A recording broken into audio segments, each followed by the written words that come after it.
keep you long. All I have to say is the following, which is very short, and that is that Heritage Malta's main objective or Heritage Malta considers its main objective to be that of rendering heritage accessible and, in other words, to popularize it.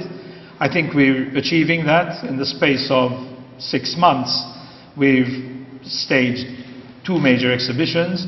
One was the Alphonse Muha one, and now today we have the Khalili Collection of Damascene artifacts. I must thank, first of all, the Prime Minister, Ms. Gonzi, for making time to come to this inauguration. Obviously, the Archbishop as well for coming over, Dr. DeMarco, Ambassador de la Morena, and to my mind, one of the guests, prime guests, is Professor Khalili, for being so generous in letting us have this exhibition. You will be amazed by what you will see. It is something which we don't have much of in Malta, Damascene art. It is over the top. It is very, very, very brilliant in what you see. And Professor Khalili has kindly enough said, you can have it, you can exhibit it for the best part of 6 months. We're working on a bit more, and he's waived any fees, any rights to this, and for this we are very, very grateful. I won't keep you, as I said, I promised, and this is all I have to say, and also to thank you for coming round. By way of housekeeping orders, after the actual inauguration, will you please enjoy a drink so that the Prime Minister and his party can move, otherwise we have some space constraints, and then you can actually proceed upstairs to view this yourself. I now invite the Ambassador to have a few words. The support from the Spanish Embassy has also been great, and for this we thank them.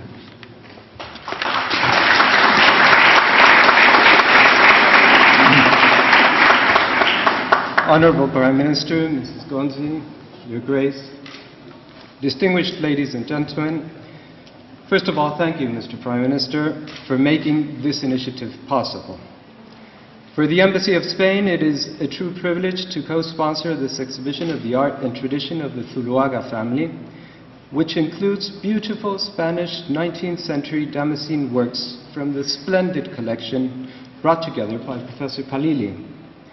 Through it, I am sure we will better understand and enjoy its true artistic dimension.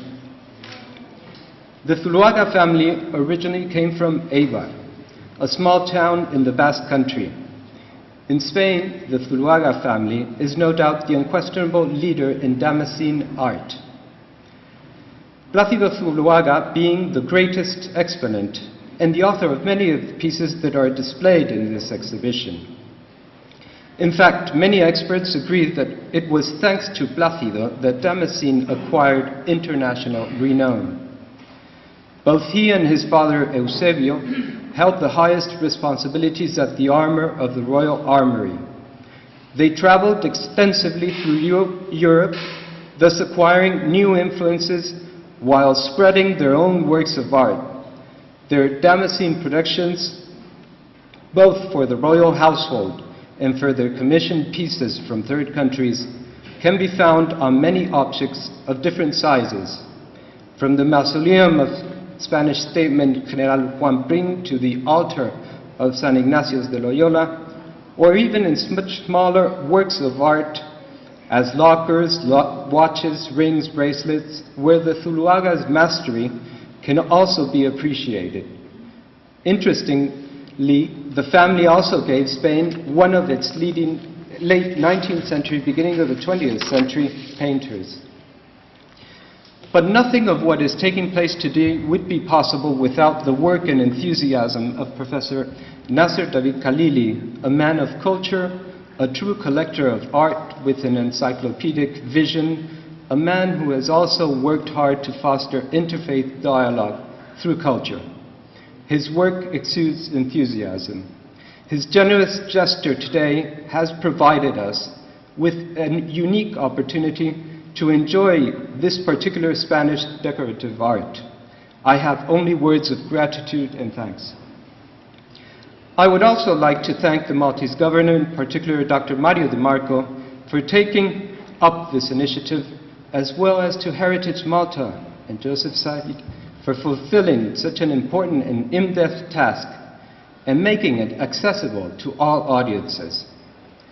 Particular thanks also to Kenneth Gabin, Sandro De Bono, and Robert Cassar for their thorough dedication. Likewise, my gratitude goes to all who have made this presentation possible.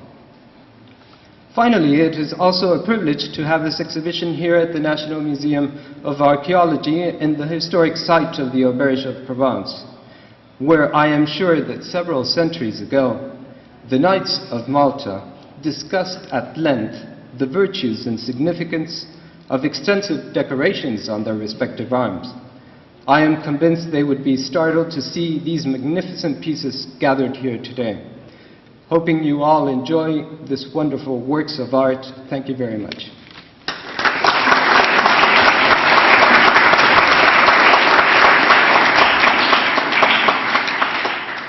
It's our pleasure now to invite Professor Nasser David Khalili to address our guests. Thank you.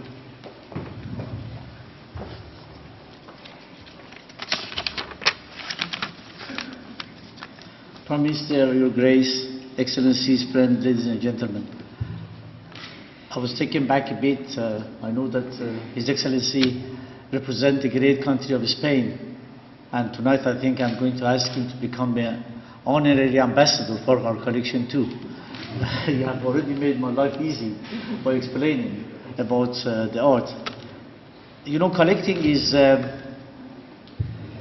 journey, and collectors have tremendous amount of responsibility.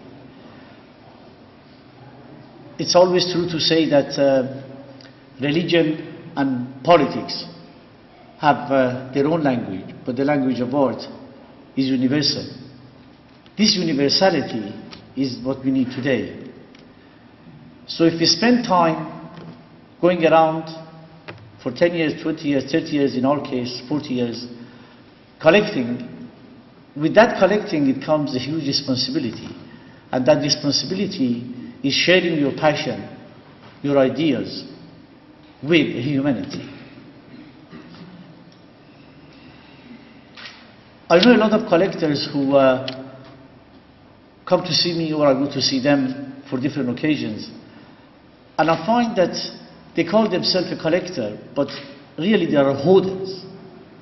What they do, they buy and keep them in their homes, and they still call themselves a collector. To be called a collector is a very, very big honor. You have to have, or you have to be able to fulfill at least 4 or 5 criteria. You have to collect, you have to conserve, you have to research, you have to publish, and you have to exhibit. By doing and fulfilling these 5 criteria, you could call yourself a collector. At the end of the day, history has proved to us that nothing in life belongs to anybody. Every one of us, in our own way, a small, medium, or whatever it is, are a temporary custodian of what we hold. Ownership is a myth. Don't try to get yourself too much attached to it. I hope that this exhibition would somehow go a few steps toward proving that culture has a role to play, even though sometimes we rely too much on politics, but we could bring culture as a very sweet dessert to the table, because historically we have realized that culture plays a big role in bridge building between humanities across the world. Spain has been the custodian of one of the greatest, or many greatest arts in history. And Zuluaga somehow fills in a gap in his own way, and the way he produced the object that you see in the exhibition.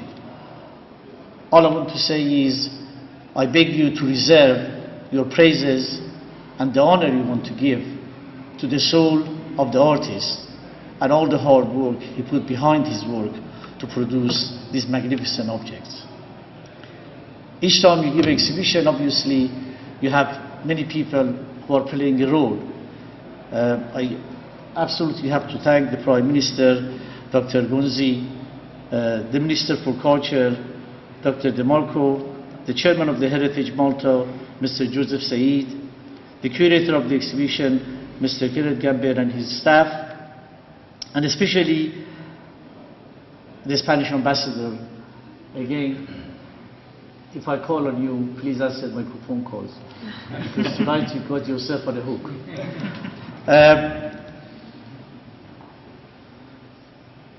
Sometimes I sit down with myself, and when I give lectures around the world, I say to my friends, they say that in life you have to have a good doctor, good accountant, and a good lawyer. I add to that you need a good friend and a good family to go with it. In my journey, I have been helped with my wife, who is here tonight, and our 3 boys. They have helped me through. They didn't give me grief, because sometimes as a collector, you lose your way and you forget that you have family, you forget that you have friends. I have to thank Andrew Keelan, who has been with me for many, many years, and each time the collection travels, he's the one who takes the responsibility as my curator and coordinator with his 5 Wendy to put them on. Where are you? Where are you, Andy? Where is Andy? There he is. Oh, here. Where are you? Put your hands up so I want to see where you are. Okay. And Tony, where are you? Where is my friend Tony Bonker? Tony, where are you? Okay. I said to you, the doctor, the accountant, and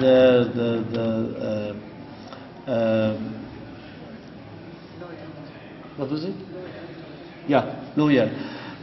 Tony has been by my side from the very, very beginning. He's one of my trustees, and he's a true friend, and he's a shoulder that sometimes I use whenever I find myself somehow lost, to cry on. I thank you very, very much. I hope you enjoyed the exhibition, and I make sure that for the next 6 months I'll make a point of coming back to visit this beautiful city of yours, which is full of heritage for many, many centuries. One of the things that I have made the rule of is that you could see the exhibition, but unfortunately you cannot take anything home.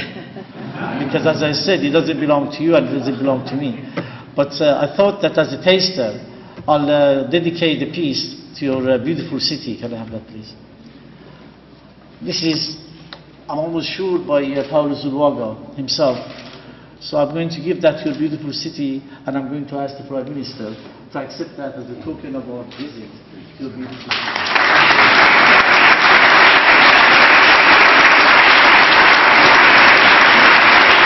It is indeed an honor for me tonight to be here to inaugurate this wonderful exhibition that is being organized by Heritage Malta and the Khalili Family Trust.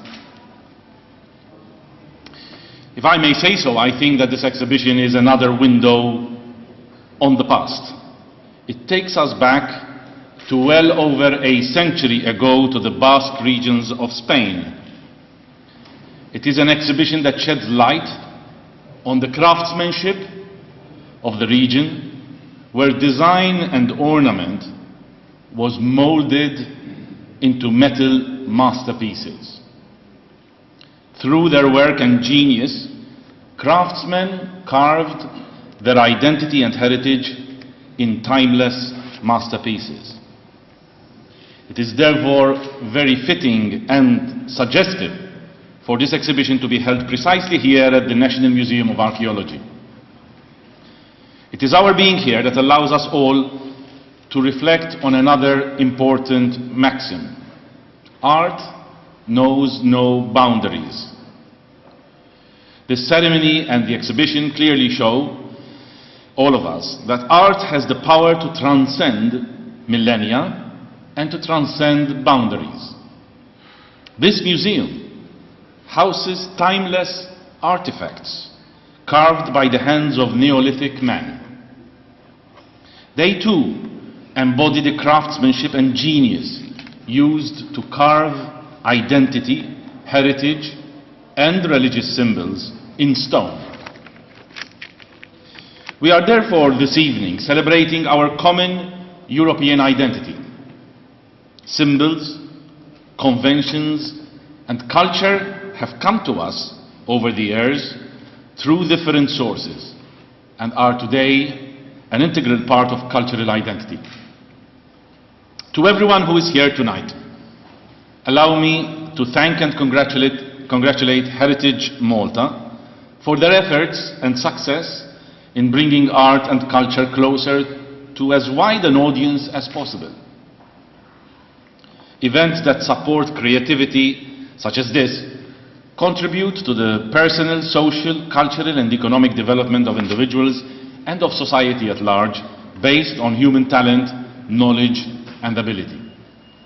Over the years, we have established our country as a key node in the regional economic network. We enjoy high international standing because of our highly skilled workforce, of our modern infrastructure, and, I must add, our reputation for reliability and efficiency. But to stand out as a truly attractive country, Malta cannot only just be an economic marketplace. We must also create a living environment which comprises a vibrant and diverse cultural and art scene. Over the past years, I think we have made good progress towards this, and Heritage Malta has been an important partner and catalyst in our efforts. The agency has convincingly put Malta as a likely and highly prepared venue for such high caliber international exhibitions. It is a status that every country with culture and heritage close to its heart wants to achieve. Home to the oldest stone structures in the world, as well as architectural gems of the Knights of Malta, Malta offers a unique opportunity to experience an intense and condensed historical journey between antiquity, Baroque, and contemporary in a very, very short distance. We are investing heavily in our heritage and in our historical sites, not only in preservation projects, but also in regeneration. Heritage Malta is managing a €9.2 million project concerning 3 major sites. This project includes the building of a visitor center and major landscaping works at Gigantia temples, the installation of a protective shelter and walkways at Tarshin temples, and the building of a visitor center and other infrastructural works at St. Paul's catacombs. In parallel to these initiatives, my government has commissioned Renzo Piano to design a new entrance to Valletta, regenerate and develop the old Opera House ruins, and build a new parliament. This project, together with a number of other restoration and urban regeneration projects, will usher in a new renaissance for our capital city. To complement our investments in infrastructure, we are also implementing initiatives to build up our cultural capital. Our capital city has only recently submitted the bid to become the European Capital of Culture in 2018, ushering a new platform for cultural events. Ladies and gentlemen, our culture and heritage are a shared resource and a collective responsibility. We strongly believe that this heritage is among the best assets which Malta has, and with judicious investment can become a pillar of our economy. We have an obligation towards our forefathers to care for this immense patrimony, and we are determined to do the same for future generations. With the dedication and enthusiasm of institutions such as Heritage Malta, as well as the contribution of all other stakeholders, there is no doubt that we shall succeed. And events such as the one of tonight, with the kind contribution of Professor Khalili, and with this wonderful opportunity for us to enjoy a unique exhibition, I gladly declare the exhibition open and wish you all the opportunity to enjoy it to the best. I would like also